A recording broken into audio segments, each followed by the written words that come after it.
To je podcast Odbita dobita. Mina sva Maruša in Anže, zdaj sem se mogel odločiti. Kdo bo prvi?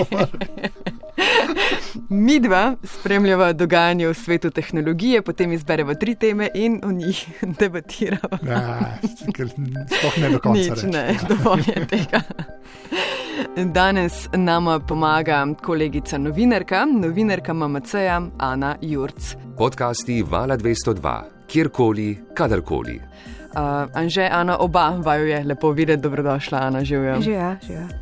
Si samo danes na RTV-ju zaradi odbite, sicer delaš v domu, oziroma kakšen je tvoj delovni proces v zadnjih mesecih? Ja, MMC se je deloma preselil domov, tako da redakcija kulture dela že od oktobra od doma in moram reči, da sem zelo vesela videti obraze.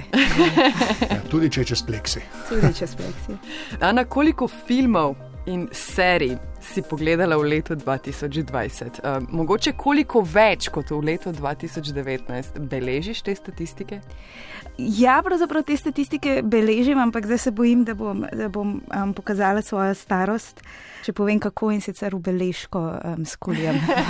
Tako da moja statistika mislim, da je bila v tem pandemičnem letu ni nujno narasla, ker sem se targetirano usmerila v branje knjig. Glede filmov sem pa samo poskušala vzdrževati nek normo, neko kondicijo splošno. Lahko pa priznam, da je porasla neka taka vrste, ne eskapizem, ampak tiste vrste gledanja serij, ki se zavedaš, da res niso dobre, ki niti niso to, čemur bi rekel guilty pleasure, kar je tak paradoksalen pojem, ampak je samo nekaj, kar je precej slabo, ampak ne moreš nehati gledati. Ampak na tej platformi je Tiger King verjetno zgradil svoj fenomen, tako da sem se vdala in sem gledala take stvari tudi. Čeprav, ako enkrat vidiš Tiger Kinga, kam se še da iti. Ja, vse to.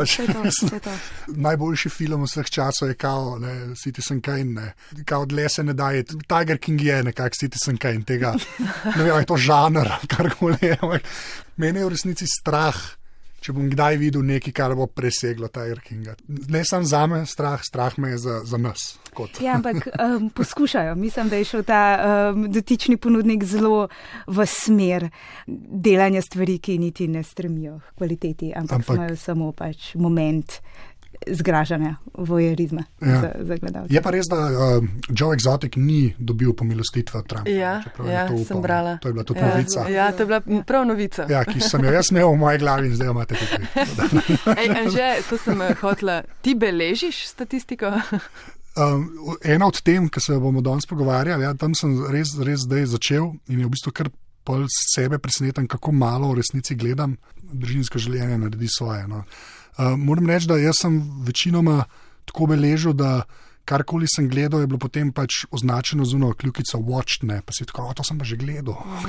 Tako, to se mi je v bistvu začelo dogajati. No. Se pa trudim, ker res plačujem čist preveč vseh streamingov in me je tako, malo me je strah tega napada, ki se zdaj v Ameriki dogaja, ker res že vsaka, tako Walmart bo imel na eni točki svojo platformo, sklepam, ne vem, kje se bo to končalo, ker potem se pa še premikajo med platformami ene stvari, nekaj je bilo nekaj časa na Amazonu, pa je pa kdaj na Netflixu, ali so pa iz tam vzeli, pa že spet ne veš, a si gledal ali ne, pa kaj si gledal, tako da je res taka zmeda ratuje in pol, zato se bomo danes tudi pol o Letterboxdu pogovarjali, ker se mi zdi, da vsi rabimo neko beležko, Ana. Jaz bom kar priznala, moja statistika je narasla v letu 2020 v primerjavi z letom 2019. Ok, veliko bomo torej omenjali filme in serije, predvsem pa platforme za pretočno spremljanje svetovne videoprodukcije. Iščemo, naprimer, da danes dobre rešitve na trgu, najprej pa k rešitvi, ki je neslavno propadla.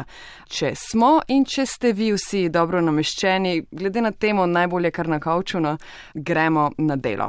Odbita dobita. Prva tema, Quibi, sem prav rekla? Ja.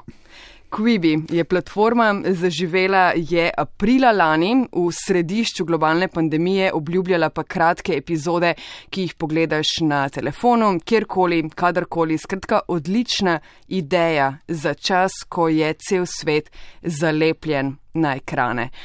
Projekt je dobil vrtoglave investicije, a propadel še pred koncem lanskega leta.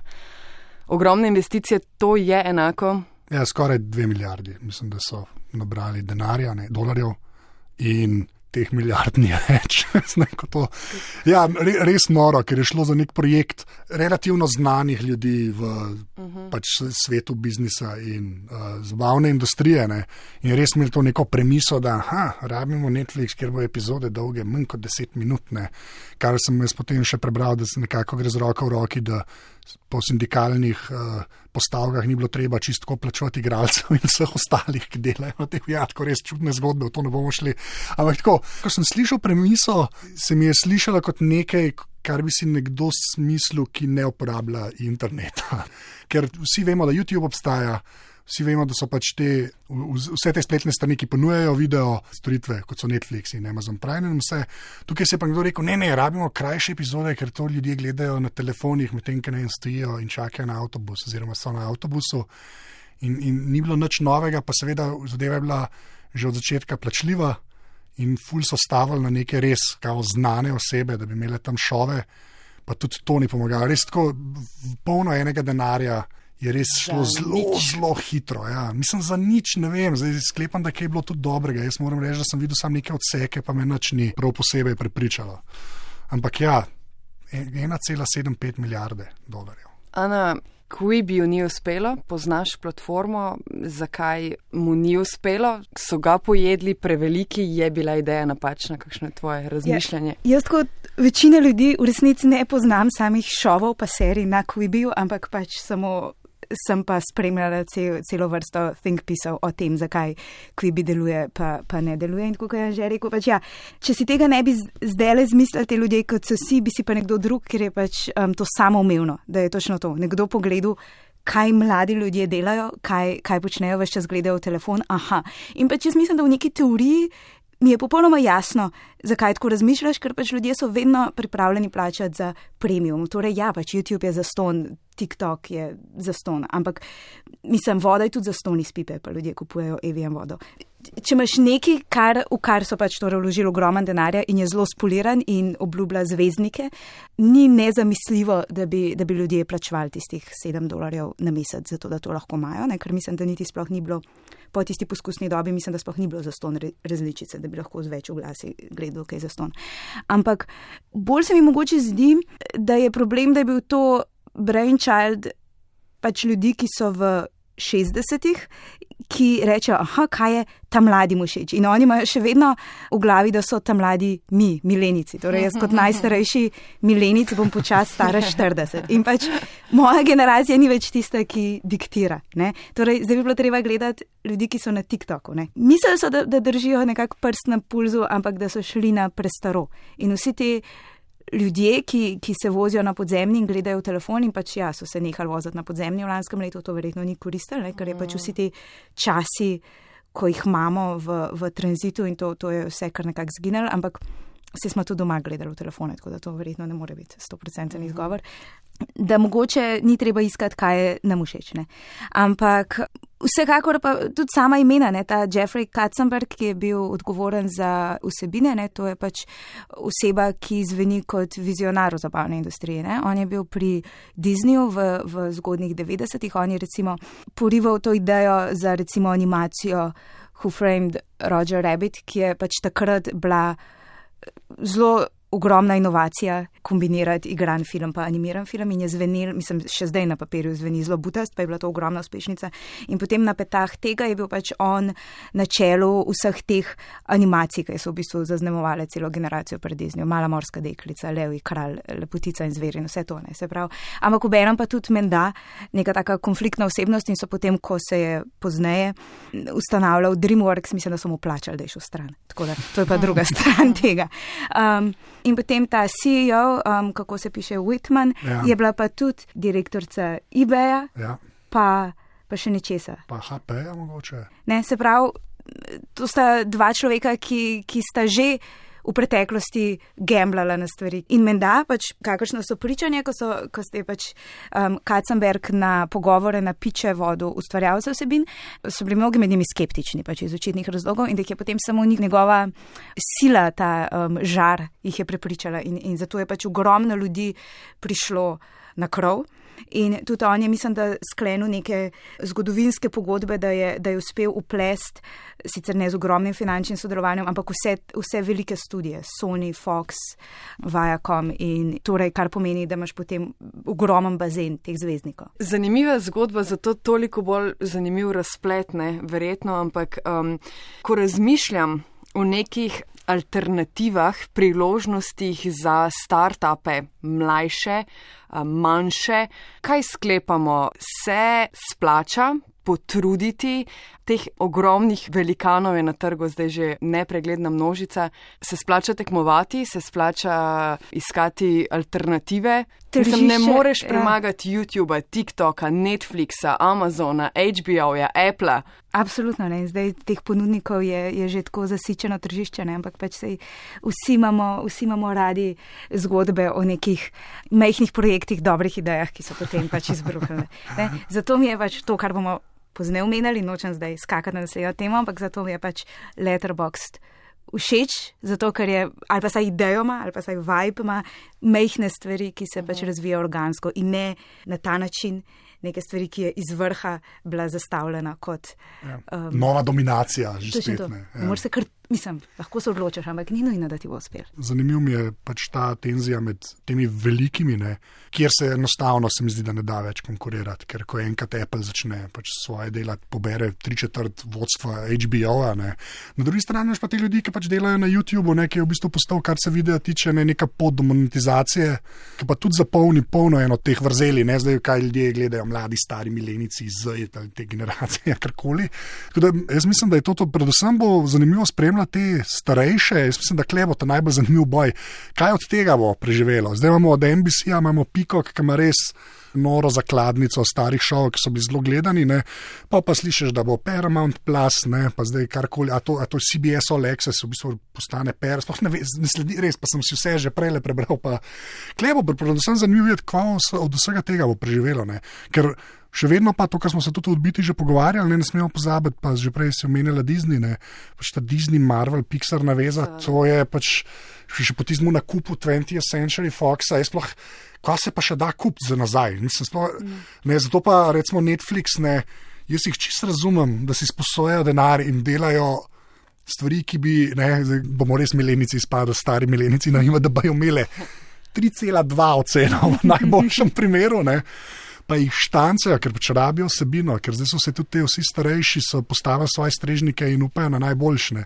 Mene je noro, ta Quibi je imel res, tako zgledala neka neodvisna stvar, nova, za ledjem denarja, vse tako z enega zornega kota je super zgleda. Pa se pa kar, kot Thanos. Zginali je, ne, v zraku v resnici. Tako da ja, mislim, se mi pa zdi verjetno o tem pogovarjati, če nič drugega, sam zaradi tega potrošniškega momenta, ker se bo treba odločiti, te stvari bojo tudi k nam prišle. Tudi Američani bojo enkrat pogruntali, ne, da se da tudi Slovencem to prodati. Ne. Netflix je to že naredil, Apple tudi. Ne pozabimo, Apple ima podnapise v slovenščini, Apple Plus, ne, TV Plus, ne. To je noro za firmo, kot jaz vedno rečem, na telefonu nima slovenščine. In enkrat se bo treba odločiti. Jaz zdaj mislim, da plačujem 4 te storitve, ne, zdaj enkrat, ne vem, mogo prešteti se pa pogledati. Sej to, ne smemo pozabiti potrošnika, ne, ampak sej potrošnik bo verjetno komaj izbral 4, 3, 2, 1 izmed te ogromne množice, zakaj bi se potem nekim manjšim splačala alternativa. A hočeš gledati Friendse, več plači HBO Max. Trenutno, ne, dokler ga Peacock ne vzame nazaj. Ne. Odločati se na podlagi, recimo serij ali pa filmov, ki so bili narejeni v enem drugem sistemu, ne, zdaj so pa v lasti teh studijev, ne vem, Friendsi bojo nekje, Expanse bo nekje drugje, Star Trek bo že spet na tretji zadevi, ne. V beležki ne bomo več imeli samo, kaj smo gledali, ampak kdaj se na kaj prijaviti pa odjaviti, ko hočeš gledati. To se smešno sliši, jaz mislim, da res gremo v to. Jaz upam, da bo samo res tako preprosto odjavljati, kot se je prijavljati. Ne. To je res prednost teh storitev. Jaz si včasih zabeležam, kjer 4 serije moram pogledati in potem, da optimiziram, kdaj začnem svoj free trial. In potem šopam in potem sem čau, Amazon Prime. Kaj misliš, s čim vsebinskim bi lahko alternative, ker bodo nove, ker poskušajo pridobile potrošnike na svojo stran kljub množici velikanov? Ja, če bi to idejo imela, ne. Mislim, ta... mogoče res premislek Quibija ni bil dovolj velik novom vsem, ker pač potem na koncu, če potegnemo črto, pač jaz imam pauzo na svojem računalniku, torej pač ni treba, da mi oni razrežejo stvari na 10-minutne epizode in da se vsebinsko temu tok prilagajajo, da je na 10 minut cliffhanger, no, pač jaz in zdaj spet kažem svojo starejši milenic generacijo, ampak jaz bi rada eno zelo veliko knjižnico starih filmov s podnapisi evropskih, recimo. In mogoče ne rabim teh Netflixovih produkcij žnja stvarina. Deluje zmatrana. Odbita, dobita. Gremo na drugo temo, ki smo jo zdaj že vse 4-krat omenili. Za ljubitelje filmov obstaja družabno omrežje. Letterboxd.com, tudi v zapiskih na val202.si. Ana, kaj tam počneš? Ničesar v resnici, razen da na skrivaj spremljam in gledam, ampak nimam pa svojega profila in prav zato sem pač ujeta v ta paradoks, ker se mi zdi, da ljubitelji filmov, ljudje, ki se pač sami sebe imajo za ljubitelje filma, so zelo velikrat taki zbirateljske mentalitete. Ne? Včasih se je to pač kazalo v kupovanju DVD-jev in urejanju DVD-jev na polici, potem v nekih ogromnih diskih in zlaganju dol, ne? Zdaj pa se mi zdi, da je to mogoče malo se spremenilo v neko sestavljanje virtualnih seznamov. Vseh filmov, ki smo jih kdaj videli, rangiranju filmov, ki smo jih videli, zvezdicah, mogoče. In jaz se ne morem odločiti, kaj je tista točka, ko si bom ustvarila profil in začela pisati, zato ker je pač že toliko pozen in da moram narediti seznama vseh filmov, ki sem jih kdaj videla. In če se lotam tega iz glave, pač klukati kaj pa, ali pa opisovati, kaj sem kdaj videla, to nikoli ne more biti sistematično in to me potem mi podira ravnovesje. Ampak verjetno boljš kot nikoli bi bilo vsaj začeti na tej točki, pa imeti od te točke naprej vse, seveda. Ampak velikrat grem pa za kakšen film pogledati, ker se mi zdi, da je atmosfera mi je zelo všeč, ker ko pišeš ti recenzije za mainstream medije ali karkoli, si pač omejen na neko formo, ki pomeni malo sinopsisa, malo obnovimo vsebino, malo umestimo, kdo je ta režiser in to pa pač tukaj ni potrebno, ker je to ljubiteljsko, kar je hobi, ampak tukaj lahko vržeš samo neko foro, neko šalo, nek dotip, ampak to nikoli ni neumno, nikoli ni to raven pač naključnih internet komentatorjev, ampak so to pač samo s humorjem ljudje, ki vsem pač vejo, o čem govorijo, ali pa imajo vsaj izrazito mnenje. No? Tako da jaz se zelo velikrat ne smejim, ali pa dobim dober uvid v recimo 1-2 stavkih. Ne? In se mi zdi, da za razliko recimo od Twitterja, ki ga izrazito ne maram, pač tukaj ne vabiš nekega diskurza, da vsako stvar, ko rečeš, da si izpostavljam poplavi nekih reply guy, kot se temu reče, pač nekih agresivnih ljudi, ki te hočejo pokroviteljsko razložiti, zakaj se motaš, ampak da je to dost pozitivna skupnost, mogoče ima tako malo naivno mnenje o tem. Meni je tudi bilo všeč družabno omrežje za filme. Anže, spomnil si me na Letterboxd tudi zato, ker praviš, da ti je všeč, ker nima globalne dominacije in da množično ne zbira podatkov uporabnikov, kar je zelo pomemben. Ja, si to je že Ana preomenila, se mi zdi, da tukaj pride do tega, ne, da gre za neko tako skupnost, ki ni uperjena na prodajanje oglasov in na ne vem kaj. Ne. Gre, kakor vem, tudi dela to eno zelo majhno podjetje, je ta spletna stran in app in se mi zdi, da so ga postavili, lahko jim daš denar, lahko ne, tisti denar ti prinese par dodatnih funkcionalnosti. Upaš, da oni ne bodo dobili apetita po čem večjem. Tako jaz gledam, tako se mogoče pa res lahko ohrani neka taka skupnost, ki bo res, da bo dober občutek. Nekaj smo videli, da se čisto vsakim drugim družabnim omrežjem, ta velikih se več ali manj slejko prej se izrodijo. Tako najlepši odpis Twitterja v odbiti, by the way, to mi je zelo všeč. Ker jaz sem tudi jaz sem res že čist na zadnji postaji, če več manj posod, ker ni več, ja, res, že za mentalno zdravje ali pa za zdravje. Pač je škodljivo. To pač jaz grem iz 0 na 100% ljudomrznost lahko v pol. Ja, ni. Klej pa res tako, so te filmi, dejansko smo nekaj pogledati, ocent, recimo, ne, jaz jim sam zvezdice dajem, nisem še nič napisal pri meni, ne pa pol spremljam Uršo Menad, režiserko, ki ne mara Nolana in se zmerno čudim, zakaj ga ne mara. Glavno, se vem, to ste neko, jaz še zmerno mislim, da je Dunkirk super, v glavnem. Ampak ne, hočem reči, ko... Sam primerjavi s Tenetom, ja. Ga še nisem gledal. Vidiš, ker si ne, bojiš se, da boš mogel... Ja, ne, ker sem že Interstellar gledal, pa mi ni všeč. No, v glavnem, da nam zabrali tako. Super mi je tudi zaradi tega, ker je dosti takih režiserjev ali pa scenaristov je gor, ki jim potem jaz sledim, zdaj slovenskih ali pa tujih. In eni imajo res tako, kako bi se rekla, fajn uvide, no? Tudi kakšni ljudje, ki delajo in je res tako pozitivno, no? Vse tisto, kar ti Twitter vzame, pa Letterboxd da nazaj. In se zdaj doskrat zalotam, da dejansko pač tam mal bral sem, pa gledam, kdo kaj gledal, pa kaj trenda, ne? Pa vse te zadeve in res še nima teh elementov, teh večjih družabnih omrežij. Zaradi tega mi je toliko všeč, pa pač vsi tak radi filme gledamo. Jaz sem šel čez res enako dilemo, ali zem za nazaj, pa po spominu, ali bom sprot. In sem pa tako naredil, dal sem noter par mojih res najljubših filmov, ki so se mi zdaj kot staremu milenicu zgodili skozi življenje, da sem jih večkrat gledal in sem jim dal 5, pa srček zraven to narediš, ostalo pa sproti delam. Ne. Ampak ja, in splača začeti. Jaz mislim, da se splača tako, da je to, jaz mislim, da sem se prav odločil, no, da nisem šel, dal sem unih 5 filmov, ki res so mi najboljša stvar po kruhu, pa sprot tudi Netflix krep, ki sem ga gledal in dajem 2 zvezdice, 1 zvezdica več od manj. Meni je bilo všeč to, da vidiš, tako kot pri naprimer pretočnih storitvah za glasbo, filmske liste uporabnikov, dobiš kakšno idejo, se verjetno na te stvari lahko naročiš, spremljaš pač tistega uporabnika. Vsak teden so poleg filmov potem izpostavljeni tudi najbolj aktivni uporabniki, pač po neki lestvici.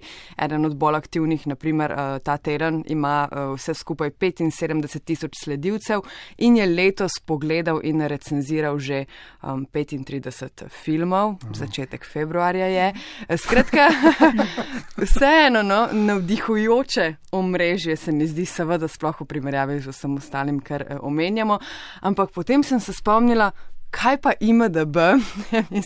Seveda zaradi Letterboxda in podobnih IMDb ne bo umrl, ampak včasih pa je bil neko omrežje, kamor smo šli najprej pogledati ocene, kao kritiko. Sem ista stvar, ne? Pač Letterboxd je interakcija, ne? Je družbeno omrežje, IMDb je pa baza podatkov, ki mislim, da še vedno služi temu, čemer služi, ampak mislim, jaz osebno sem šla na IMDb vedno gledati bolj faktografske stvari, kaj je ta režiser še posnel, igralce, take zadeve, ne pa zvezdice pa pač niso relevantna stvar na IMDb-ju, se mi zdi, ne. Zato, ker je pač recimo kakšni filmi, ki so zelo polarizirajoči, pa imajo 3, ampak zelo je velika razlika, ima 3 od 5 en film, ki se zdi vsem nekaj srednjega, ali pa to film, ki ti bo blazno všeč, ali pa grozen za nič. In se mi zdi, da tam na Letterboxd, da vidiš pač nek tak izbor kritik, da lahko vidiš, če je 3, kjere vrste 3 je, taka ali taka. Ne? In to se mi zdi pač recimo zelo dragocena stvar, pa plus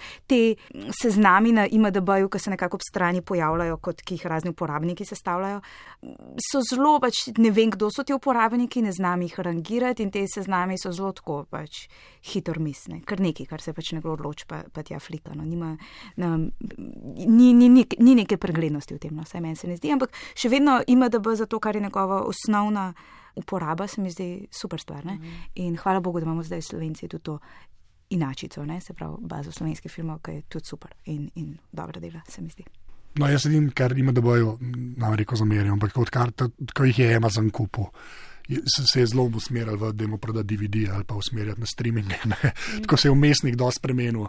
Se mi zdi, da malo manj pregleden rato. No, pa se mi zdi, da Wikipedija v zadnjem času kar malo prevzela tega kot samo bazo, kateri igralci, pa ta klikanje, pa se smo se vsi že zgubili na IMDb. A ta je bil tudi v tem film, pa se pa ne neha.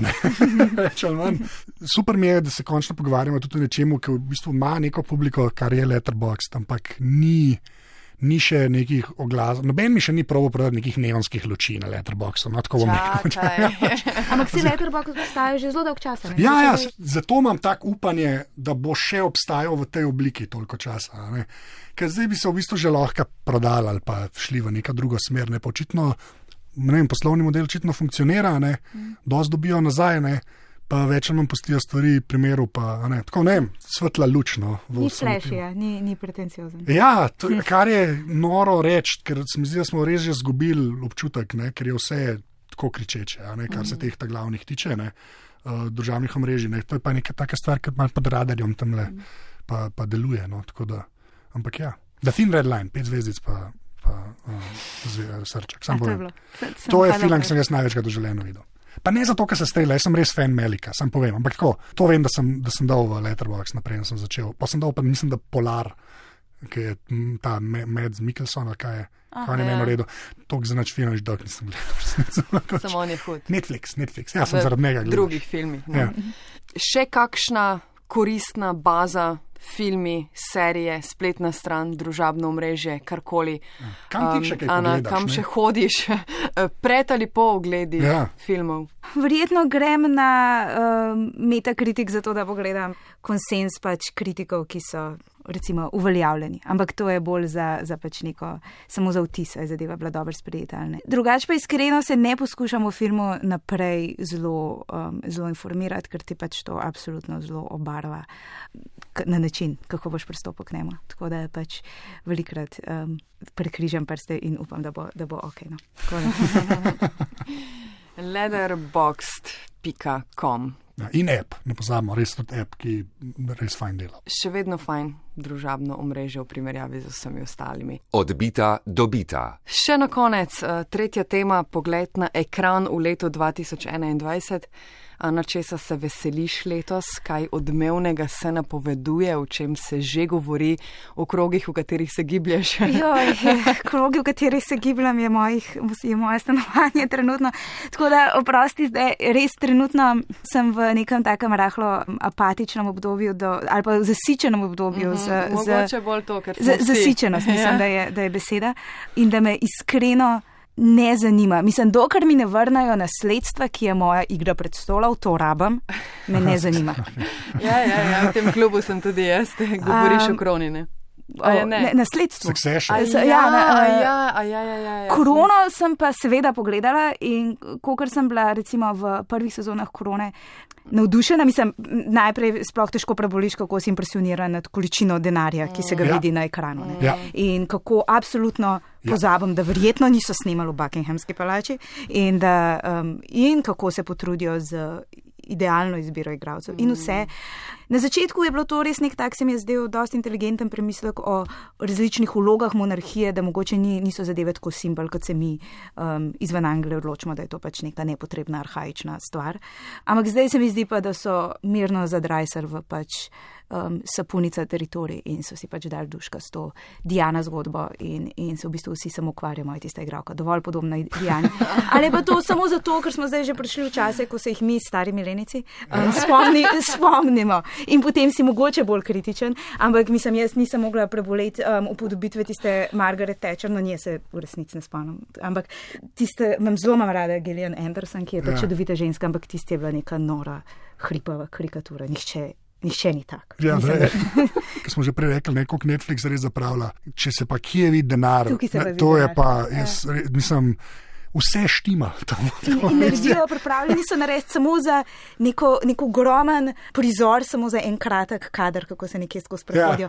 In tako, to je pa pivska igra, prosim, če bo to še gledal Krono. Vsak, kako se v slovenščini reče, establishing shot, v smislu, vsakič, ko nekdo nekam pride, nikoli nihče samo ne stopi v sobo, ampak vedno pokažejo nek fin avto, ki ga pripelje. Torej, prizori avtomobilov, ki zapeljejo na dvorišče, mislim, pijani boste, ko nezavestno. Torej, čakamo leto 2021, če še nismo vsega preveč nabeličeni, no? Kaj priporočaš, kaj si gledala v zadnjem času, pa bi rekla poslušalcem odbite, dobita, ja, to. Zdaj se veselim, mislim, da glih kar prihaja serija Clarice, kar je pač ima zelo, se mi zdi, ogromen potencial, da je grozna, ampak me vseeno zanima. Ne ravno spin-off, ampak mogoče preddel, pač Clarice je oseba, ki jo je igrala Jodie Foster v Ko jagončki obmolknejo.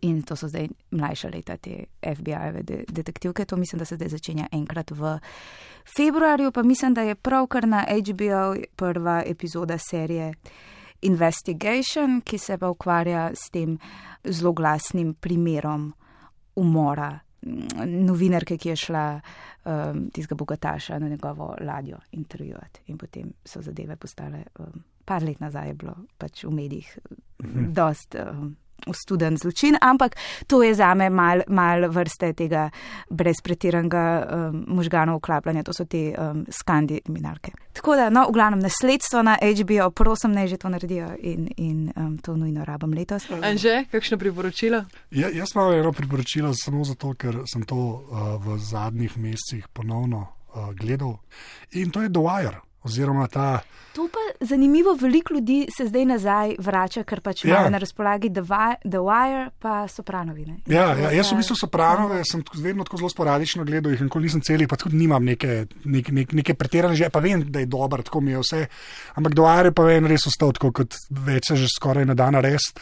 Pa moram reči, da če za kakršnokoli dobro voljo, pa to, kar pa zdaj gledamo, je pa ameriški The Office. Pač ameriška pisarna, ki pač 9 sezon, jaz mislim, da Steve Carell res, pač, pa to govori človek, ki je res velik fan angleškega The Office, ampak to so dve popolnoma ločeni seriji, ker The Wire je še vedno policaji pa ropari, ne. Kle pa za neko dobro voljo, pa res ameriški The Office, mislim, da... A vse sezone ali dokler je pač Michael Scott zraven? Jaz sem eden od teh, čeprav so slabše sezone, ko Steve gre, ne, ko Michael Scott gre, ampak mislim, da je vseeno za pogledati tudi potem.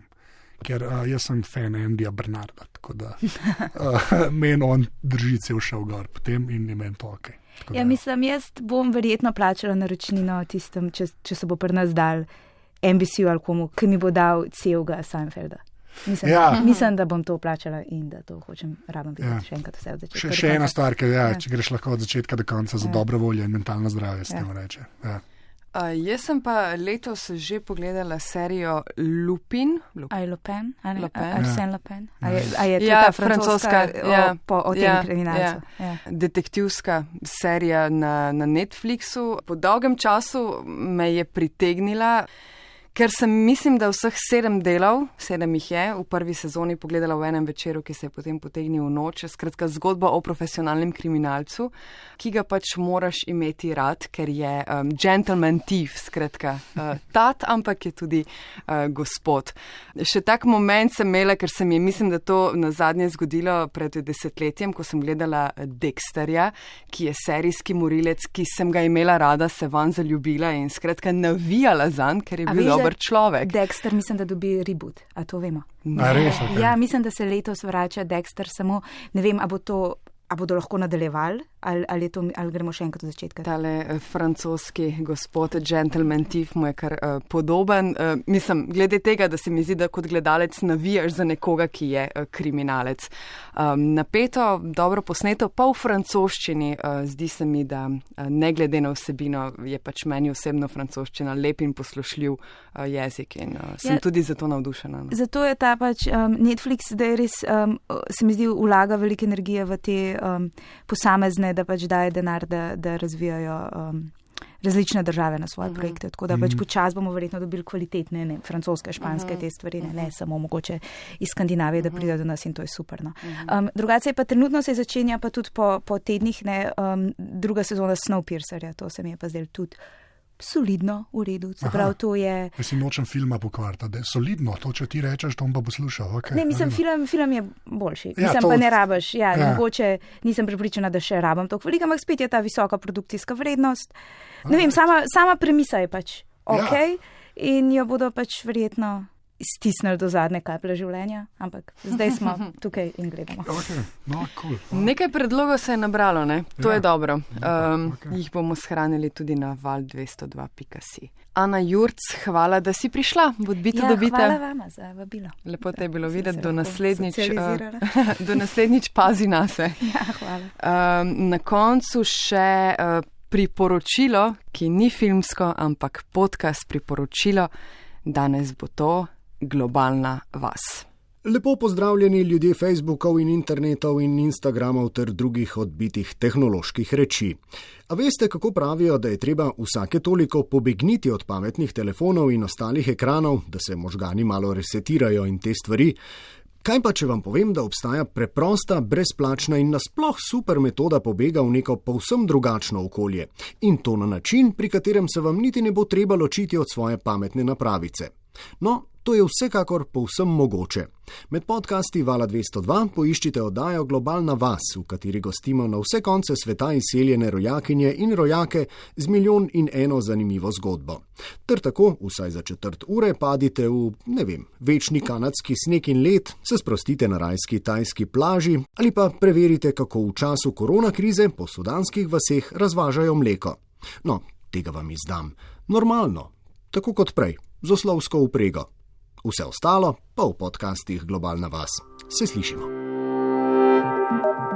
Seveda so vse epizode tega podcasta na val202.si pošiljnica Odbita, so v vseh podcast aplikacijah. Hvala za ocene v Apple Podcast, pa mail mala, odbita@rtvslo.si. Pišite nama. Odbito pismo si rekel? Ne, zato ker zdaj sem mail, razumeš, da je ena stvar. Aha, ne, zato ker drug teden pripravljamo presenečenje, zdaj, če to poslušate pravočasno, tega ne veva, ampak pripravljamo presenečenje, naročite se na Odbito pismo. To je to. Čau. Čau. Dio.